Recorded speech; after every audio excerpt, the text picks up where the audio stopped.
I love paper crafting, I love card making, I love scrapbooking, but I love finding new ways of using pretty paper. And guess what? I found one, and it's using this machine right here. It's called the Grand Caliber, and it is the grandma of them all. And what this does is it cuts and embosses, but it uses larger size templates. So let me show you the project that we're going to make today. We're going to make these cool boxes.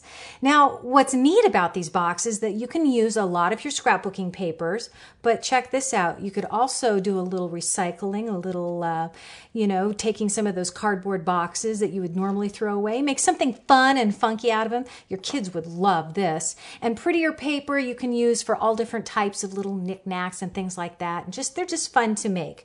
So one of the things that I want to really point out that's kind of cool is that you want to use something, some paper that's just paper. So you don't need that heavy cardstock. All you need is some pretty paper.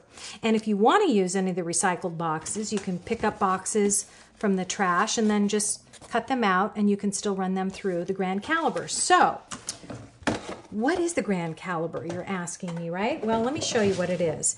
It is a die cutting and embossing machine, and it does it all by passing them through on these plates. And what I love, if you remember, I have a whole bunch of segments on the website using the Wizard, and their die templates are like this, but you can still use those. Now you can just use more of them all at the same time. But they also came out with the Grand Nest abilities, the huge grandioso die templates, and you can still cut and emboss, but look at the sizes that you can get. I've already taken one of the sizes out here. I'm going to use this size right here for this awesome project.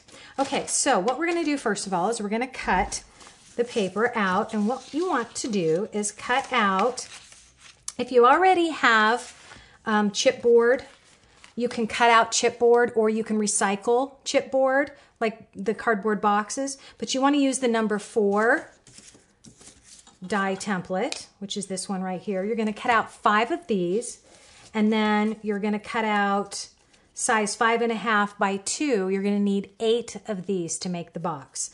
So let's just do a quick little tutorial, shall we, on using the Grand Caliber.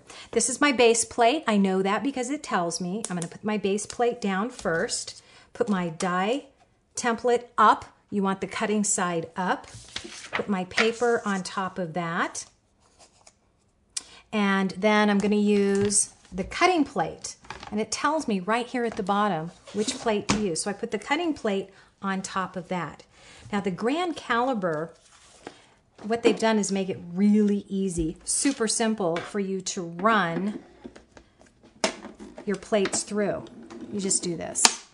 You don't have to plug anything in. You don't have to hook it up to your computer. You don't have to string cords anywhere. It's just right here on your tabletop. Now normally you would put this on your tabletop and then anchor it down, but my tabletop surface is a little bit different, so I'm not doing that. I need to move it around very quickly. So you remove the cutting plate, lift up your paper, and voila, you're done. Now you're going to cut 10 of these because you're going to cover both sides of your chipboard with the paper. After all 5 of the larger pieces of chipboards covered, then what you want to do is cover the smaller pieces. And you could, if you have an adhesive machine, I'll tell you, it's so much easier to do this with the adhesive machine. But the simple part of it is you lay this on your paper, flip it over, oops, and then just trim it. If you don't have a paper or an adhesive machine, then a glue stick works just fine. Okay, so you're going to have 8 pieces of those covered. So you end up with all of these. These become the anchors for the inside of your box. Now here's how you begin assembling your box. You've got all your pieces covered, and you're going to lay them just like this. 3 pieces. These become your anchors. They're going to hold your box together. So basically, that's going to lay there. That's going to lay there. And when you score them and fold them just like this and glue them on, becomes the side anchors or the inside anchors of your box. So you do the same thing on that side, you do the same thing on this side, and then you go ahead and you anchor each piece of cardboard to the bottom and glue them on with a nice strong glue. So once you have all of your inside pieces anchored down, then your box simply assembles just like this. Okay, now you see that I have some open edges here. I can fix that. You're going to take a couple more strips, 4 more strips. You're going to score them down the center, the same size as the little strips you used earlier, and you're going to glue those on. But before you do that, we're going to add just a little decorative touch right here. I used a gold leafing pen and just run it along each edge. And that way, when you add it to your box, it gives it a whole new look, just like that. So you're going to end up with a box that looks just like this.